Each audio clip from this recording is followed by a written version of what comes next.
And so the title of my talk is Bladder Cancer and Chemotherapy. And what I'd like to do is spend a few minutes just to discuss the role of chemotherapy in advanced bladder cancer. And I'm also going to just touch briefly on, just because it's used in so many different ways, and chemotherapy often brings up a lot of I don't know if they're necessarily misconceptions, but a lot of thoughts amongst a lot of people, because people know either a friend, a family member, somebody who's received chemotherapy for cancer, and a lot of experiences you might imagine.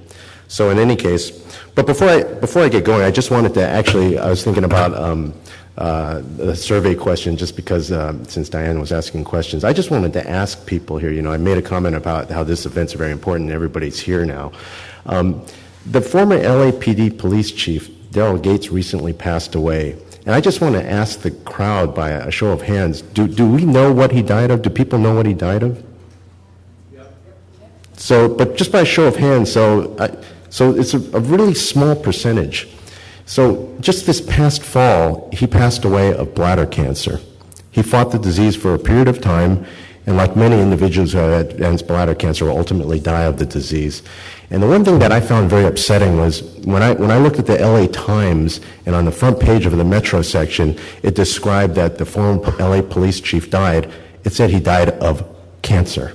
They did not want to put the word bladder there. The editors, if it were breast or prostate or colon, it's going to be there. And so we need to do something about that. In the body of the article, they do make reference to the fact that it was bladder cancer, but you have to read it. Right. But at least in the initial part, it did not say that. And I thought, wow, bladder cancer unfortunately isn't the sexy disease as some of these other more common diseases are. So, anyways, with that backdrop, I'm going to cover. Well, I have this slide just kind of goes over things I'm going to talk about. I know that there's a lot of overlap, so I won't spend too much time on things that we've already discussed. But at the same time, it probably doesn't hurt to hear or see some of the things, just to sort of drive home some points, of things you may have already learned today, or maybe thought you learned and weren't sure of. So anyways, in the bladder, we know that there's a normal cell layer, and it's called the transitional cell epithelium or urothelium. The former name was transitional cell epithelium, the newer name is urothelium, but it's all the same lining cell. I sort of describe it as Teflon in the body, because once urine is created in the kidney, it's destined to be removed. It's not coming anywhere back in your body. So there's this conduit from the kidney, through the ureter down to the bladder, and then the bladder is a storage vesicle for when it's time to get rid of that urine, then we do it. And so, as one might imagine, we eat and drink and do all kinds of things to ourselves, including bad things like smoking, or expose ourselves to things like organic chemicals by, working, or occupational exposures. You heard about the dyes, things like that. In some of the other countries, there's these infections like schistosomiasis. That's a very interesting one, because it just tends to pile up in the bladder and then causes major irritation. So people in those countries that get those infections that are higher risk for this infection. Once a tumor occurs in the urinary tract, we know then that the urologist becomes your best friend for life, because there's what we describe as a field defect of the disease. So, even though it's most commonly found in the bladder, and it makes sense because the urine, where does it mainly hang out in? Well, in the bladder. It travels through that renal pelvis, down the ureters, but it ends up hanging out in the bladder. So those irritants are really affecting the bladder more commonly, and that's why the majority of tumors are found there.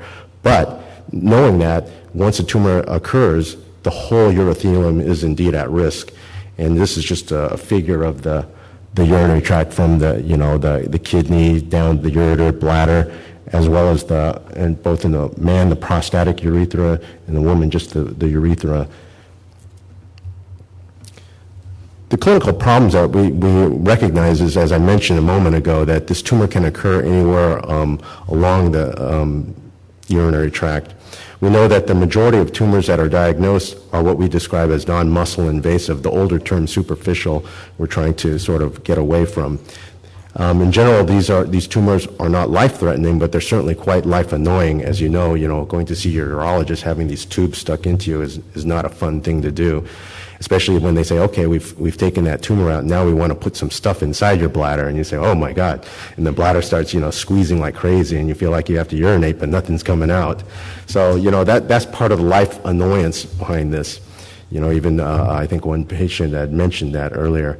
But one thing we recognize is lifelong surveillance is indeed very, very important. The invasive or muscle-invasive disease, which is, about 30% of the patients at presentation, this is indeed potentially life-threatening because it's defined a biologic behavior that says, well, not only am I going to invade into the muscle, I might decide to travel all over the body. And so you can see why us doctors get very anxious and very aggressive about trying to manage this problem. And there's where we talk about things like radical surgeries and the radiation. And, I'm going to talk about the value of chemotherapy in this particular situation. But nonetheless, because of the life-threatening nature of a muscle-invasive tumor, I think it's very important to understand that the role of these different treatments will help the overall situation. Another figure of the bladder wall, just to sort of understand, we know that the conduit of the vesicle of the bladder is lined with muscle because when we're ready to urinate, it needs to be squeezed out. And it's not just muscle. You have to have sort of like a lining layer of urothelium, and then the external portion of the bladder is the capsule. And so when a pathologist is looking at biopsy specimens, one of the important things is that the biopsy does indeed contain muscle in the specimen. Quite often, patients will have biopsies performed and there will not be muscle in the specimen, so you really cannot assess whether or not muscle invasion is present. So, just minor things that as oncologists and urologists and radiation therapists, we're very interested to know the complete details of a patient's presentation because it's very helpful for us to understand how serious or not serious their disease is. As mentioned a moment ago, this is what I would describe as a multidisciplinary disease where there are multi-modality treatments. In the short answer is surgery, radiation, and chemotherapy. And there's a variety of different approaches in terms of the types of surgeries. You've learned from our urologists about the variety of types of surgeries that can be performed. And hopefully if my colleague, Dr. King, shows up soon, he will tell us more about the radiation treatment because that equally is an important modality. And again, my talk again on chemotherapy, but this is sort of a backdrop, and then I will get into some detail about the role of chemotherapy. So now the fun part. Why use chemotherapy? Well, it turns out chemotherapy has many uses in this disease. And you've already heard from a couple of the speakers about how in superficial disease, we will use it intravesical, meaning that the urologist will actually place it right into the bladder. And it has some value, but BCG is still a very, very important treatment in that regard. Invasive disease. So invasive disease, the area where my specialty and what I deal with a lot is the reasons why we would bother using it in this disease is indeed it increases the cure rate and survival, often when given before radical surgery, and that is called neoadjuvant chemotherapy. It potentially increases the cure rate and survival when given after radical surgery, especially when patients have what we describe as high-risk disease. And high-risk disease is if your tumor was found to go through the muscle wall or into lymph nodes. And it increases the cure rate or survival when given with radiation, should surgery not be chosen or not performed. And as well, and even if surgery or radiation are not pursued, it can potentially increase survival and improve symptoms for patients with metastatic disease. I don't really mention a cure rate, although, however, when one looks at the data, there might be a tiny cure rate with the use of chemotherapy in advanced metastatic disease. Just a quick few comments about the superficial disease. I know you heard a lot about this already, about the use of BCG and maybe interferon. Neither of those are true chemotherapies. They're more immune therapies. And I'm happy to report Dr. King has arrived, so. Anyways, intravesical chemotherapy is an alternative, and we already heard a list of them, but I also have another list here of just a mitomycin C, Valstar, Valrubicin, Adriamycin, doxorubicin, Elance, epirubicin, Gemzar, Thiotepa, so, because really when patients are getting treated in the community, you might find a lot of these different therapies being utilized.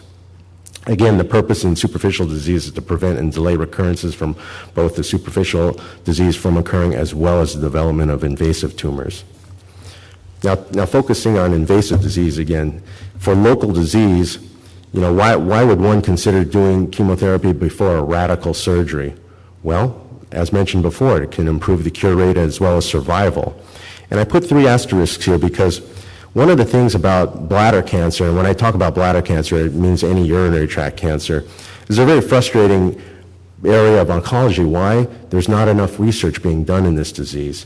So of what little research, we really want to pay attention to good data when it's generated.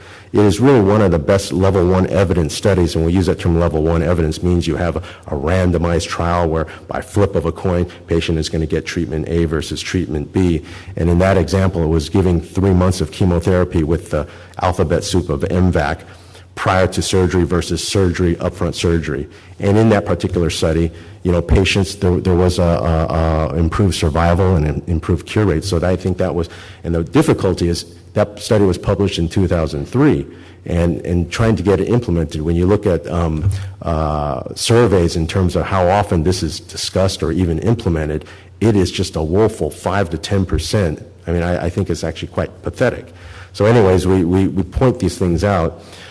We also use chemotherapy, for instance, more commonly because patients do indeed have their radical surgeries. Why would we do that? And as mentioned before, to try to improve upon the cure rates and to delay recurrence. When? And as mentioned before, if the tumor indeed goes through the wall of the bladder, because that says, wow, your tumor not only went into the muscle, it got through the complete wall of the bladder, meaning there might be cells that have spilled outside. Or if indeed a lymph nodes are outside of the bladder, they're not inside the bladder, so that tells us that a cell did indeed get outside of the bladder. And so there's not a very good level 1 randomized study proving this point, yet on a majority of small studies have been looked at. When you hear the term meta-analysis, that means that we have taken a handful of small studies and tried to figure out, well, from all these studies, if we pull the data, does the role of chemotherapy, is it of value here? And that's where it appears to be in those patients what we would describe as high-risk bladder cancer, meaning they've had their surgeries, but we feel that they're at high risk for their disease coming back.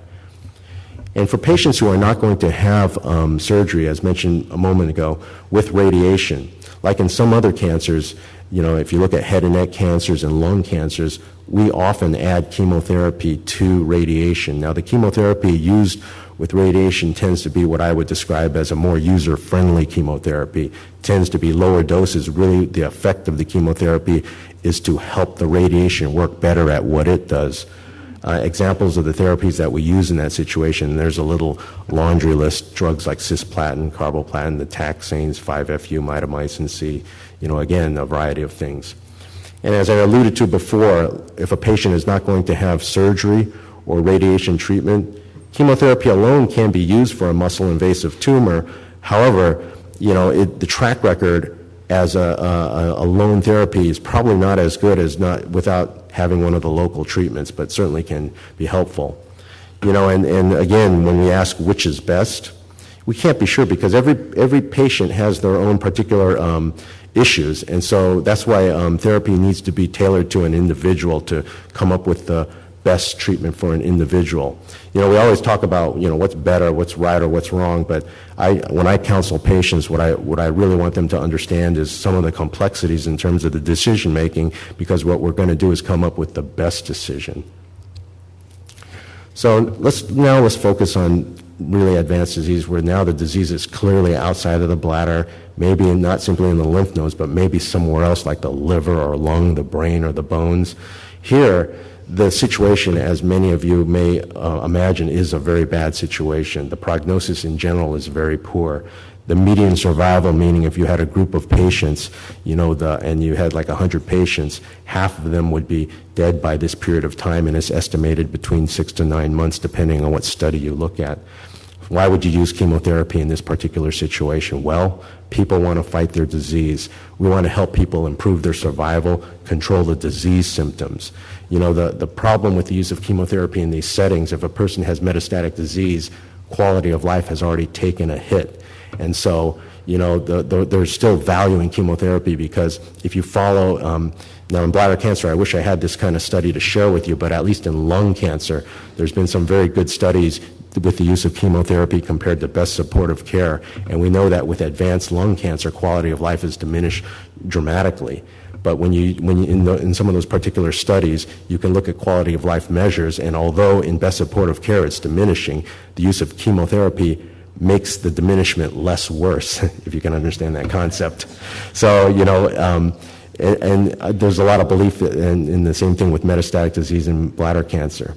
As mentioned before, there's the actual benefit, as I would mention, is a bit modest. Realistically, adding perhaps a few weeks to a few months of life, there are probably some lucky individuals that may be granted another year or two of life, and even a smaller percentage, and I use the term rare cures, probably well under 10%, using the most aggressive chemotherapy, who indeed can actually get cured with metastatic disease. But in general, when we talk about metastatic disease, we don't like to talk about the rare event. We like to talk, well, what's the realistic possibility? So this is what one would in general expect. What are the chemotherapies?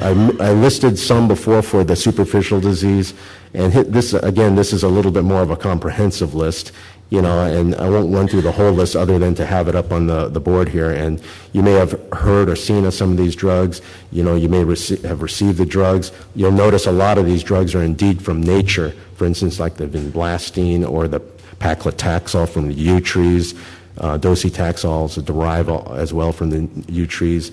And so, chemotherapies, as much as we'd love to get away from them, they clearly have role for helping patients with bladder cancer. And so one of the things as a medical oncologist and helping patients with this disease, and I talk about this drug cisplatin all the time, we sort of have this love-hate relationship with this disease, or this particular treatment. So I call it cisplatin and everything else, so you go back to this laundry list, but the cisplatin is like cisplatin and everything else. Why it matters. I mentioned the love-hate relationship because we love it because it can really help patients, but we hate it because it can make people really sick. And so it's a tough drug to give, and one of the things as an oncologist is we always want to assess patients. Are they a good cisplatin candidate?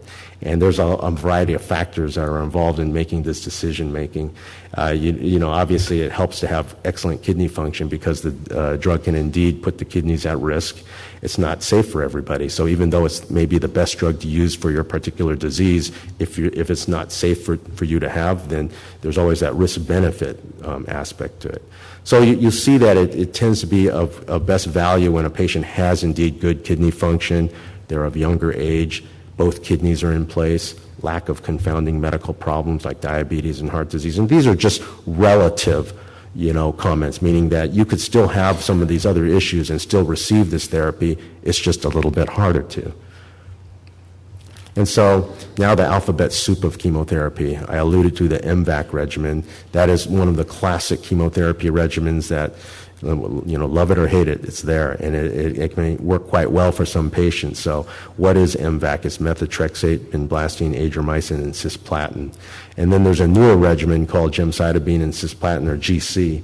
And then for those who are not cisplatin candidates for some of the reasons we mentioned before, gemcitabine, carboplatin is a very commonly used regimen. There's other older combinations of chemotherapies, again, the alphabet soup, CMV, Cisca, as well as carboplatin, Taxol and other single agents. So the thing about chemotherapy is, you don't get something for nothing. And then, the price one pays for it is toxicities, of course. And so the side effects, what are the side effects of chemotherapy? Well, if you look up any chemotherapy, there's going to be a huge laundry list of side effects, a myriad of side effects. So some of the common side effects are fatigue, low blood counts, loss of appetite, nausea, vomiting, nerve damage, neuropathies, hair loss, mouth sores, diarrhea, abdominal distress, rash, irritation, of the urinary tract, etc. And so, reading a laundry list like that, somebody would say, well, why would I want to bother taking that? It's going to make me sick. Well, I have a mantra that I tell patients about. A little is okay, a lot's not okay.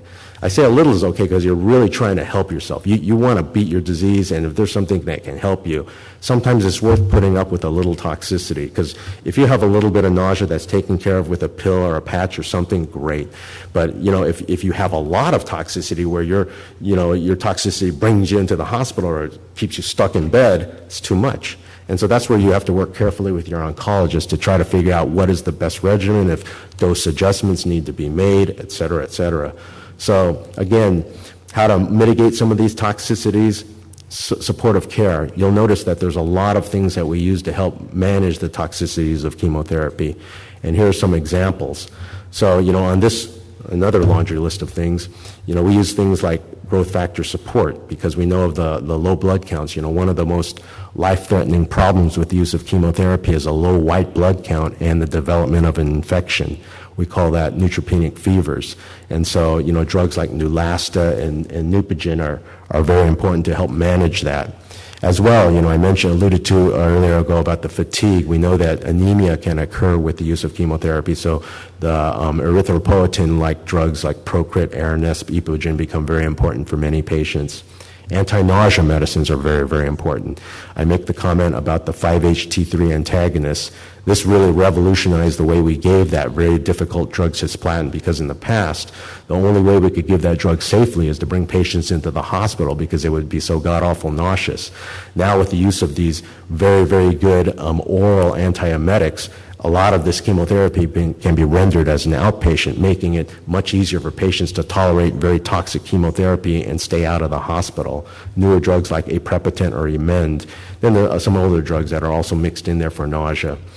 Anti-allergic drugs, anti-diarrheal medicines, pain medicines, appetite stimulants, anabolic steroids if you're losing too much weight, uroprotective, one particular chemotherapy, ifosfamide, cyclophosphamide, well, two of them, can cause bladder lining irritation, can be very helpful to help prevent that. So you can see, working with your oncologist, if you're going to be receiving a cytotoxic chemotherapy that has a laundry list of side effects, we're going to do anything we can to help mitigate the effects of those side effects. How about research? Where are we going to with this disease? Well, we're always trying to find things better, and even what little research is being done, and I just put a list of some things up here that are being studied, for instance, the Apollo kinase inhibitor or a tyrosine kinase inhibitor, anti-angiogenic agents that are being studied, other kinase inhibitors. Somebody asked earlier about personalized medicine. I do want to make a little plug down here about molecular analysis of tumors. When patients have advanced metastatic disease, actually with just about any cancer, it becomes very common to exhaust standard therapy fairly quickly. And as well, it is very common for patients to become sicker and sicker, where receiving chemotherapy becomes increasingly difficult, yet patients want to try to fight their disease. There is some emerging evidence. It's still an area of oncology that's in evolution, but testing of tumors, looking at what molecular changes have occurred in the tumor to help guide therapy. It's still, even though it's sort of a dreamy thought, it's actually sort of becoming a here and now thing, in that analysis of tumors is indeed available now.